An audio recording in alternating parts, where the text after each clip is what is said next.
Bonjour à tous. Alors aujourd'hui je vous propose une vidéo que j'attendais de faire depuis un bon moment déjà, puisque je viens de recevoir le nouveau Spinosaur de chez Papo en édition limitée. Donc c'est une version qui est donc sortie à l'année où je tourne cette vidéo, c'est-à-dire en 2019, et qui ne figure pas au catalogue 2019 parce que c'est donc une édition limitée qui est un peu hors collection. Donc je vous ai collé là pour rappel les deux précédents modèles de Spinosaur de la marque, donc qui correspondaient en fait à l'anatomie à l'anatomie précédente, enfin, qui était validée par tous les paléontologues. Donc on pensait jusqu'à maintenant que les Spinosaures se déplaçaient comme ceci, donc comme un théropode classique, comme le T-Rex par exemple. C'est ce qu'on voit dans le film Jurassic Park 3 où justement ce dinosaure apparaît. Et donc ils avaient sorti ce modèle-là, qui est sorti peu après la sortie du film de Jurassic Park. Enfin du 3, hein, donc Jurassic Park 3. Et ils ont sorti ensuite par la suite le modèle enfant, donc le bébé Spinosaur, qui correspondait lui aussi à cette morphologie. Voilà, bon, dernièrement, ça a un peu évolué parce que les recherches en paléontologie ont prouvé, ont démontré que le Spinosaure se déplaçait plutôt à quatre pattes, d'où la présence de ses avant-bras vachement longs en fait, par rapport à un théropode classique. Et donc, la marque Papo, en fait, toutes les marques de dinosaures jouets ont sorti des versions à jour du Spinosaure. Et chez Papo, ils ont un peu pris leur temps parce qu'ils voulaient vraiment frapper un grand coup avec ce truc. Et donc, ils ont préféré sortir une édition limitée qui est vraiment voilà, qui est un peu une référence de luxe de leur catalogue, quoi. Voilà, donc le voilà. Vous voyez, il est vendu dans une boîte, ce qui est assez inhabituel pour la marque. En général, les boîtes comme ça, ils les font surtout pour les packs, les combos avec plusieurs dinosaures vendus ensemble. Donc là, c'est un dinosaure unique. Vous voyez, il est vendu dans une boîte. Et vous avez derrière marqué dans toutes les langues édition limitée, voilà, limité d'édition. Alors c'est assez marrant parce qu'ils ont, bon, ils ont repris un peu le design de leur précédent packaging avec le type de dessin là qu'on retrouve aussi dans leur catalogue. Mais par contre le logo du Spinosaur, je trouve qu'il ressemble quand même pas mal à celui de Dinotopia en fait. Donc c'est rigolo parce que je pense que c'est quand même un clin d'œil pour les amateurs de dinosaures. Parce que bon, clairement celui-là, bon, ça reste un jouet, hein, puisque ça répond à des normes, etc. Donc vous pouvez vous pouvez à partir de 3 ans le refiler à un enfant. Mais bon, après vu le prix que ça coûte et vu la qualité du truc et le nombre d'exemplaires qui a dû être tiré, à mon avis, ça s'adresse quand même plus à des collectionneurs adultes. Voilà, bon, on va faire un petit tour rapide de la boîte. Derrière, il y a pas mal d'informations qui sont plutôt intéressantes. Voilà, donc ils vous disent que c'est une création française, que la figure n'est peinte à la main, qu'il est en position chasse aquatique. Donc ça, c'est la fameuse nouveauté de ce Spinosaure, puisque vous voyez sur la photo, il est bien à quatre pattes avec les deux pattes avant recroquevillées en position de nage. La mâchoire, comme d'habitude chez Papo, est articulée. Et puis là, il nous explique un peu que le Spinosaure, c'est un géant de 15 mètres de long, proche des plus grands théropodes connus tels que le Tyrannosaurus Rex. Donc là, vous avez une photo du T-Rex, et là, enfin la silhouette du T-Rex de chez Papo, et la silhouette du Spinosaure, vous voyez qu'il est beaucoup plus grand. À côté, vous avez un humain là, donc il fait 7 tonnes, et voilà. Donc au niveau de la période à laquelle il a vécu, ils se sont jamais croisés avec le T-Rex, le Spinosaure est le plus ancien. Voilà, donc bon, c'est des périodes qui sont très très longues, hein, donc voilà. Donc le Spinosaure, on va le regarder. Alors je l'ai déjà retiré puisqu'il est attaché avec des petits élastiques là, enfin, des petites tiges en plastique. Voilà la bestiole. Alors, comme d'habitude chez Papo, vous avez la mâchoire qui est articulée. Voilà, ça, on va le dire tout de suite, comme ça c'est fait. L'intérieur de la bouche est entièrement sculpté. Vous voyez, les muqueuses sont super bien faites. Alors, je sais pas si ça se voit en vidéo, mais tout ce qui est muqueuse et tout ce qui est et les yeux sont vernis au vernis brillant pour pouvoir faire ressortir un peu l'humidité. Après, bon, bah, vous voyez là, au niveau de la peinture, il est quand même assez élaboré. Vous avez des parties qui sont là, qui sont tachetées sur la queue. Vous avez des parties zébrées là sur la cuisse. Et sur les flancs, c'est des motifs un peu indéterminés. Sur le cou, là, vous voyez que c'est zébré aussi. Le code couleur est vachement sobre en fait pour faire réaliste. Ils sont pas partis dans des délires colorés comme certaines autres marques. Bon, après on aime ou on n'aime pas. Moi franchement je suis pas contre les délires colorés, mais c'est vrai que là, vu que toute la gamme Papo est un peu dans ces gammes là, c'était plus cohérent de le faire comme ça.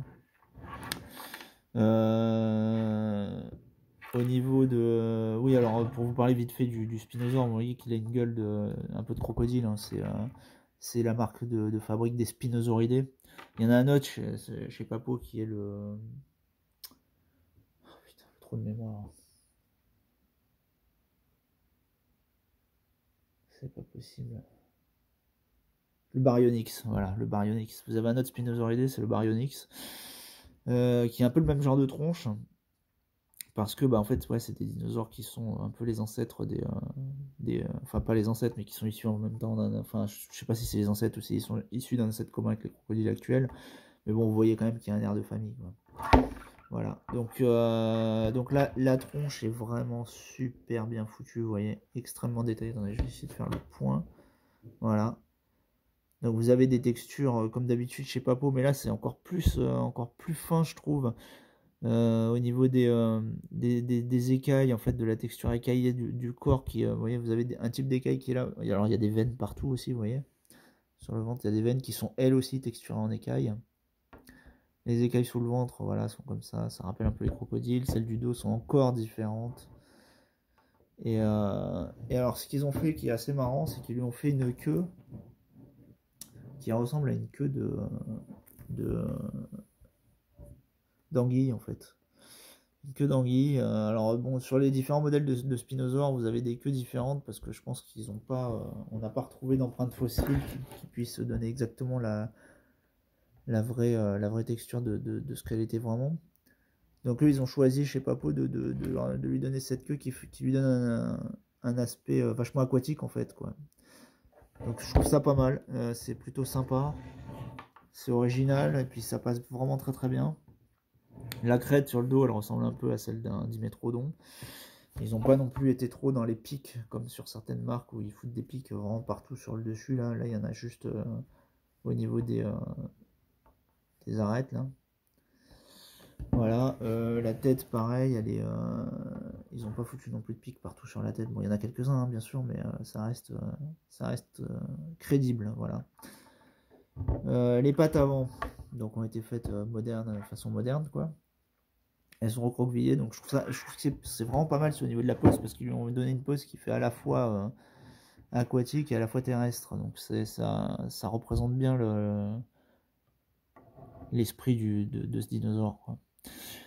Et alors au niveau des finitions c'est assez incroyable parce que on a beau le retourner dans tous les sens, on a du mal quand même à voir les jonctions entre les différentes parties. Alors on les voit, hein.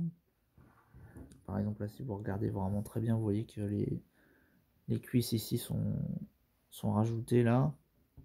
Oui, ça se voit vraiment pas, hein. C'est vraiment super bien camouflé. Donc là, je vous les montre parce que je les ai cherchés, mais vous voyez, quand vous voyez le dinosaure comme ça, on voit vraiment rien du tout. Je crois que les quatre pattes ont été assemblées. Vous avez aussi une jonction ici, là, qui passe très bien parce qu'il y a une veine qui est sculptée juste à côté. Une autre là, pareil. Bon, ça, c'est les trucs en dessous de toute façon, donc on les voit pas.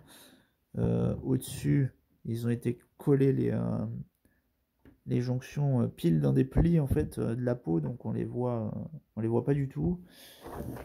Pareil pour les pattes arrière, vous voyez. Alors là, il y a des trucs aussi, les écritures qui sont, je pense, obligatoires, là, le norme européenne ou je sais pas quoi, qui sont cachées en fait sous l'aine de l'animal. Donc on voit pas non plus. Et puis au niveau de la tête, ben, les jonctions, pareil, ils ont été collés ça dans des coins, enfin dans des plis. Donc un petit peu plus visible en dessous, mais pas du tout sur le dessus. Et voilà, et ça franchement, c'est tout à fait bluffant en fait au niveau de ce dinosaure là par rapport aux jonctions. Je sais pas du tout comment ils se sont débrouillés, je sais pas s'ils ont collé puis rebouché par la suite avant la peinture ou si c'est juste que que le plastique est de telle qualité qu'il n'y a pas de déformation au moulage, et donc ça s'assemble parfaitement. Alors pour vous parler du plastique, là il est plus dur que les autres dinosaures de la gamme, hein. Quand je vois l'autre Spinosaure, là c'est pas la... en général le plastique était un peu plus malléable. Enfin malléable, non pas malléable, mais bon, au toucher on sent qu'il est plus mou. Là celui-là il est plus dur, on sent que le plastique est vraiment de super bonne qualité. Ça me rappelle un peu celui du modèle de compi qu'ils avaient sorti, où j'avais déjà repéré que le plastique était vraiment super bien. Donc je sais pas si ce modèle de compi a été fait pour tester un peu cette nouvelle matière qu'ils ont pris pour celui-là, ou si c'est juste que bon voilà, certains modèles bénéficient d'un plastique différent. Enfin, quoi qu'il en soit, le plastique est vraiment de super bonne qualité. C'est pas le genre à se déformer, quoi. On voit que c'est un truc bien soigné, quoi. Voilà, donc ce Spinosaure Papo, bon, bah, moi je le trouve franchement impeccable, hein. Il n'y a rien à dire, il est vraiment nickel. Tous les collectionneurs vont vouloir l'avoir, hein, je pense, et c'est pas... c'est la question qui se pose, ça va pas être de savoir si on se l'achète ou pas, ça va surtout être de savoir si on peut le trouver ou pas, en fait. D'après ce que j'ai compris, tous les revendeurs habituels Papo vont pas être livrés de ce modèle collector, parce que à mon avis le tirage va être moindre que bon, qu'un T-Rex ou qu'un Spinosaure normal, quoi. Et je pense qu'au niveau des coûts de fabrication, ça doit être quand même bien plus élevé que les dinosaures normaux, donc je sais pas s'ils gagnent tant d'argent que ça en vendant ça. C'est plus pour le prestige à mon avis. Donc il va y avoir moins de modèles que d'habitude, et surtout il n'y aura pas de réassort en fait, quoi. Il y a un tirage et c'est terminé après. Donc si vous le chopez pas là à sa sortie, vous aurez peu de chance de l'avoir. À mon avis, il va y avoir pas mal de spéculations sur ce modèle-là, vu qu'il y en avait déjà eu sur le modèle du T-Rex marron courant là, qui était sorti il y a plusieurs années. Bon, moi je traîne un peu sur les forums de fans de paléontologie là, chez les Américains. Ils sont tous en train de stresser comme des malades parce que ils se demandent s'ils vont réussir à en avoir suffisamment là-bas, s'ils vont réussir à le trouver. Nous on est en France, donc je pense qu'on sera un peu plus, vu que Papo est une marque française, je pense qu'on sera un peu plus approvisionné plus facilement, on va dire, que chez eux, quoi. Mais bon, si vous tombez dessus dans une boutique, que vous l'avez entre les mains et que vous comptez que c'est un truc qui vous plaît, franchement, n'hésitez pas trop longtemps parce que c'est typiquement le genre de truc qu'on regrette après de ne pas avoir pris, quoi. Voilà, donc j'espère que je vous aurai bien répondu à toutes vos questions que vous posez sur ce Spinosaure. Et puis si vous avez des questions, vous pouvez les poser dans les commentaires, ou des commentaires divers et variés, vous pouvez y aller aussi. Voilà, allez, à plus.